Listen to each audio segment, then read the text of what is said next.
Hello மாட்டு வண்டி gamers. So இன்றைக்கான கேமிங் நியூஸில் என்னென்ன மாதிரியான சுவாரஸ்யங்கள்லாம் இருக்குது அப்படின்னு சொல்லிட்டு பார்த்தோம் அப்படின்னா, சோனி எடுத்துருக்கக்கூடிய மிகப்பெரிய முடிவு GTA 6 ப்ரீ ஆர்டர் பற்றின ஒரு அப்டேட்டு. PS5 எக்ஸ்பாக்ஸோட விலை கோல்டை ஓவர்டேக் பண்ணுற அளவுக்கு போயிட்டுருக்கு.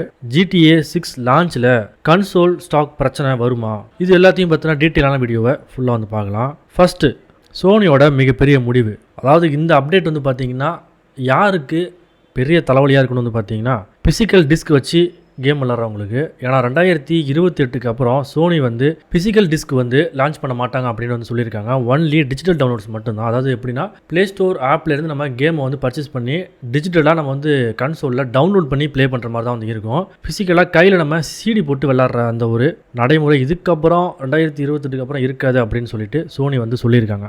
இதனால் என்ன ஒரு பிரச்சனை வரும்னு பார்த்தீங்கன்னா, உங்கள்கிட்ட ஹை ஸ்பீட் இன்டர்நெட் கனெக்ஷன் வந்து இருக்கணும். அது மட்டும் இல்லாமல் இப்போ வேறு 5G வந்து லிமிட் வந்து பண்ணியிருந்திருக்காங்க. 30 GB சம்திங் வந்து கொடுத்துருக்காங்க போல். அன்லிமிட்டட் 5G வந்து கிடையாது. இதுக்கப்புறம் வந்து நம்ம 5G போடணும் அப்படின்னா பணம் கட்டி தான் வந்து கொடுக்குற மாதிரி வந்து இருக்கும். அதனால் இது வரைக்கும் சிடி யூஸ் பண்ணி நீங்கள் வந்து கேம்ஸ் விளாண்டுருந்தீங்க அப்படின்னா 2028க்கு அப்புறம் நீங்கள் வந்து டிஜிட்டலாக தான் வந்து கேம் டவுன்லோட் பண்ணுற மாதிரி வந்து இருக்கும். அது மட்டும் இல்லாமல் டிஜிட்டலாக டவுன்லோட் பண்ணோம் அப்படின்னா ஒரு கேமோட ஜிபி வந்து பார்த்தீங்கன்னா கிட்டத்தட்ட PS5 அதுக்கப்புறம் PS6லாம் வந்து லான்ச் ஆகிடுச்சு அப்படின்னா 100 ஜிபிக்கு மேலே தான் வந்து கேமே வந்து லான்ச் ஆகும். எந்த கேமாக இருந்தாலும் சரி 100 ஜிபிக்கு மேலே தான் வந்து இருக்கும். அப்படி 100 ஜிபி நம்ம டவுன்லோட் பண்ணணும் அப்படின்னா கிட்டத்தட்ட அதுக்கு தேவையான MBPS ஸ்பீட் வந்து இருக்கணும். அதேமாதிரி ஜிபியும் வந்து இருக்கணும். ப்ராட்பேண்ட் கனெக்ஷன் இருந்தால் அப்படின்னா பிரச்சனை இல்லை, ஈஸியாக தப்பிச்சுருவாங்க. பட் மொபைல் டேட்டாவெலாம் வச்சு 100 ஜிபி வந்து டவுன்லோட் பண்ணுறது அப்படிங்கிறது வந்து ஃபோனுக்கும் நல்லது இல்லை, அதுமாதிரி கான்சோலுக்கும் நல்லது கிடையாது. ஸோ இது பற்றி உங்களுடைய தாட்ஸ் என்ன?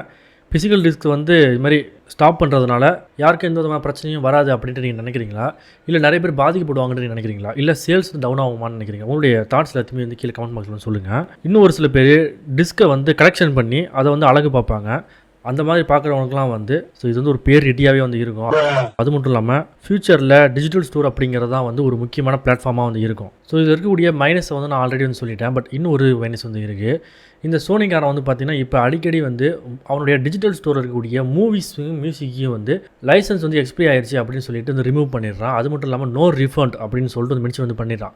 இது வந்து கண்டினியூஸாக வந்து ஃபியூச்சர்லேயும் வந்து நடந்துச்சு அப்படின்னா, அதாவது நான் என்ன சொல்ல வரேன்னா, இதே மெத்தடை அவங்க கேமில் இம்ப்ளிமெண்ட் பண்ணாங்க அப்படின்னா நம்மளோட டிஜிட்டல் கேம்ஸ் வந்து போகிறதுக்கான சான்ஸ் வந்து நிறையவே வந்து இருக்குது.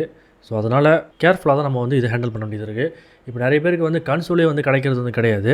கேமிங் இண்டஸ்ட்ரியே வந்து அகல பாதாளத்துக்கு வந்து போயிட்டுருக்கு. ஸோ நான் வந்து ஸ்கூல் டைமில் வந்து எப்படி ரோட்டில் நடந்து போகிறப்போ கேம் சென்டர்லாம் பார்த்து வாயை பொழப்பணும், அந்த மாதிரியான சூழ்நிலை வந்து இப்போ திரும்பவும் வந்துருச்சு.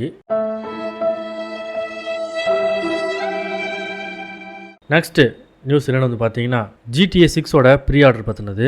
ஸோ ரீசெண்டாக வந்து பார்த்தீங்கன்னா PlayStation 5 கன்சோலில் GTA 6 வந்து ப்ளே பண்ணுறப்போ அதில் வந்து ஒரு ஆட் வந்து வந்திருக்கு. இது மாதிரி GTA 6ஓட ப்ரீ ஆர்டர் வந்து பார்த்தீங்கன்னா எக்ஸ்பாக்ஸை விட பல மடங்கு அதிகமாக இருக்கிற மாதிரி வந்து ஒரு டேட்டா வந்து காமிச்சிருக்கு போல். ஸோ அதுக்கு எக்ஸ்பாக்ஸ் தரப்புலேருந்து என்ன சொல்லியிருக்காங்க வந்து பார்த்தீங்கன்னா, அது வந்து ஒரு உண்மையான ப்ரீ ஆர்டர் டேட்டா வந்து கிடையாது, அஃபிலியன்ட் லிங்க் டேட்டா மட்டும்தான் அப்படின்னு வந்து சொல்லியிருக்காங்க. ஸோ அதனால் ரீசெண்டாக எந்த பிளாட்ஃபார்மில் அதிகமாக வந்து ப்ரீ ஆர்டர் வந்து எந்த கன்சோல் எக்ஸ்பாக்ஸா இல்லை வந்து ப்ளே ஸ்டேஷனா அப்படிங்கிற ஒரு டீட்டெயில் வந்து இன்னமும் வந்து அஃபிஷியலாக கன்ஃபார்ம் ஆகலை அப்படின்னு சொல்லிட்டு சொல்லியிருக்காங்க. நியூஸ் 3 வந்து பார்த்தீங்கன்னா இதுதான் இருக்கிறதுலேயே ரொம்ப அட்டகாசமான செய்தின்னு சொல்லலாம். ஸோ எல்லாருமே வந்து இந்த கேட்டாலே ஹாப்பி ஆயிடுவீங்க. PS5 அப்புறம் எக்ஸ்பாக்ஸோட ப்ரைஸ் வந்து பார்த்தீங்கன்னா வேறு லெவலில் ஏறிக்கிட்டு போயிட்டுருக்கு. ஏஐ சிப்போட டிமாண்ட் ரொம்பவே அதிகமாக இருக்கிறதுனால மெமரி சிப்ஸ் மற்றும் அப்புறம் ஹார்ட்வேர்ஸ் காம்பனண்ட்டோட விலை வந்து ரொம்பவே அதிகமாக இருக்குது. ஸோ 2 வருஷத்துக்கு முன்னாடி நான் பார்த்த ரேமோட 8GB ரேமோட ப்ரைஸ் வந்து பார்த்தீங்கன்னா 2500 ரூபா. இப்போ அதே 8GB ப்ரைஸோட ரேம் வந்து பார்த்தீங்கன்னா 14,000 கிட்ட வந்துருக்கு. SSD 1TB SSD வந்து பார்த்தீங்கன்னா 5000 ரூபாய்க்கு நான் வந்து பார்த்தேன். பட் இப்போ வந்து பார்த்தீங்கன்னா 1TB வந்து 24,000 30,000 வந்து போயிட்டுருக்கு. இதனால் வந்து பார்த்தீங்கன்னா PS5ஓட ப்ரைஸ் வந்து ஒரு சில ஏரியாஸில் வந்து ஏறிக்கிட்டு இருக்குது. அது ஒரு சில கண்ட்ரீஸில் வந்து இன்க்ரீஸ் பண்ணியிருக்காங்க. இந்தியாவில் இன்னும் இன்க்ரீஸ் வந்து பண்ணலை. 49,000 நிற்கிது. ஏன் இன்க்ரீஸ் பண்ணாலும் இந்தியாவில் கன்சோலே இல்லை. அதுக்கப்புறம் அவன் எங்கே இன்க்ரீஸ் பண்ண போகிறான்? வெறும் ப்ரைஸை மட்டும் இன்க்ரீஸ், அது நம்பர்ஸை மட்டும் அவன் இன்க்ரீஸ் பண்ணிக்கிட்டே வந்து போயிட்டு இருந்தான் அப்படின்னா, ஸோ ஜஸ்ட்டு நம்ம வந்து ஷேர் மார்க்கெட்டை பார்க்குற மாதிரி தான் வந்து இருக்கும். அது மட்டும் இல்லாமல் எக்ஸ்பாக்ஸோட விலையை வந்து அவங்க அஃபிஷியலாகவே வந்து இன்க்ரீஸ் வந்து பண்ணிட்டாங்க. அது மட்டும் இல்லாமல் ஃப்யூச்சரில் கன்சோலோட விலை வந்து 1 லேக்குக்கு மேலே தான் வந்து இருக்கும் அப்படின்ட்டு வந்து சொல்கிறாங்க.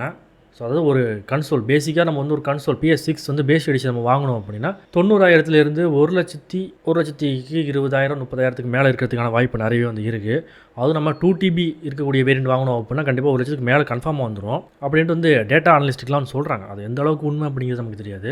அடுத்ததாக நியூஸ் 4 வந்து பார்த்தீங்கன்னா GTA 6 லான்ச் ஸ்டாக் அலாட் வந்து சொல்லியிருக்காங்க. அதாவது என்னென்னு வந்து பார்த்தீங்கன்னா கேமிங் இண்டஸ்ட்ரி ரிப்போர்ட் படி GTA 6 லான்ச் சமயத்தில் வந்து பார்த்தீங்கன்னா PS5 அப்புறம் எக்ஸ்பாக்ஸ் கன்சோலுக்கு அதிகமான டிமாண்ட் வந்து இருக்கும் அப்படின்னு வந்து சொல்கிறாங்க. இது வரைக்குமே வந்து யாருமே, அதாவது நான் வந்து இந்தியாவை சொல்லலை, கன்சோல் அவைலபிளாக இருக்கக்கூடிய ஒரு சில பெரிய கண்ட்ரியை மட்டும்தான் சொல்கிறேன். அங்கே வந்து இது வரைக்குமே வந்து கன்சோல் வாங்காமல் GTA 6 வரட்டும், லான்ச் ஆகட்டும், அதுக்கப்புறம் வாங்கலாம்னு சொல்லிட்டு வெயிட் பண்ணிட்டு இருக்காங்க. பார்த்தீங்களா, அவங்களாம் ஒரே நேரத்தில் கடவாசலை குமிஞ்சு கன்சோல் வாங்கிட்டு போகிறதுக்கான சான்ஸ் அதிகமாக இருக்குது. அதனால் கன்சோல் டிமாண்ட் நிறைய ஏற்படும் அப்படிங்கிற மாதிரி வந்து சொல்கிறாங்க. சில ரீட்டைலர்ஸ்க்கு வந்து பார்த்திங்கன்னா ஸ்டோக் ஸ்டார்டேஜ் வந்து ஏற்படலாம் அப்படின்னு சொல்லிட்டு எதிர்பார்க்கப்படுது. ஸோ அதனால் யாராவது ஃபாரினர்ஸ் இதை பார்க்குறீங்க அப்படின்னா GTA 6 நீங்கள் விளையாட போகிறீங்க அப்படின்னா கன்சோல் வந்து நீங்கள் உங்களுக்கு தெரிஞ்ச கடையில் போயிட்டு புக் பண்ணுறது ஈஸியாக வந்து இருக்கும். ஸோ அவ்வளோதான் ஃப்ரெண்ட்ஸ் இந்த வீடியோ வந்து ஏதோ ஒரு வகையில் கண்டிப்பாக உங்களுக்கு மாடு முட்டின மாதிரி இருந்திருக்குன்னு நினைக்கிறேன். நீங்கள் யாரும் வந்து கவலைப்படாதீங்க. நமக்கு ஒரு நாள் வந்து எதிர்காலம் பிரைட்டாக மாறும். நம்மளும் வந்து கன்சோல், லேப்டாப், பிரிசி சம்திங் பெருசாக வாங்குவோம். இப்போதைக்கு வந்து பழைய சாப்பிட்டு நல்லா ரெஸ்ட் எடுப்போம். ஸோ இன்றைக்கான கொஸ்டின்ஸ் வந்து பார்த்தீங்கன்னா சோனியோட ஃபிசிக்கல் டிஸ்க்கு நிறுத்துகிற முடிவை பற்றி நீங்கள் என்ன நினைக்கிறீங்க? அது வந்து ஒரு நல்ல முடிவாக இருக்குமா, இல்லை ரொம்ப கேவலமான முடிவாக இருக்குமா? டிஸ்க் எடிஷனை தொடரணும்னு நீங்கள் நினைக்கிறீங்க? உங்களுடைய தாட்ஸ் எல்லாத்தையுமே வந்து கமெண்ட் பாக்ஸ் வந்து சொல்லுங்கள். என்னுடைய விருப்பப்படி வந்து பார்த்திங்கன்னா டிஸ்க்கை வந்து கண்டினியூ பண்ணுறது தான் வந்து பெஸ்ட்டாக வந்து இருக்கும். என்ன தான் வந்து நெட்வொர்க் நிறைய வரதுனால, டிஜிட்டல் யுகம் மாறுறதுனாலையும், நிறைய இன்டர்நெட் அதிகமாக இருக்கிறதுனாலையும் வந்து எல்லார் கையிலையும் எல்லாமே வந்து கிடைக்கும் அப்படின்னு நம்மளால் சொல்ல முடியாது இல்லையா? சரி, ஓகே, அவ்வளோதான் இந்த வீடியோ. மாட்டு வண்டி யூடியூப் சேனலை மறக்காமல் சப்ஸ்கிரைப் செய்து கொள்ளுங்கள். நாளைக்கு நம்ம வேறு ஒரு வீடியோவில் வந்து பார்க்கலாம். நன்றி, வணக்கம். அது மட்டும் நம்ம சேனலில் டெய்லிக்கு வந்து லைவ் வந்து வரும். அது மிஸ் பண்ணாமல் பார்க்கணும்னா நம்ம சேனலை சப்ஸ்கிரைப் பண்ணிங்க ஃப்ரெண்ட்ஸ்.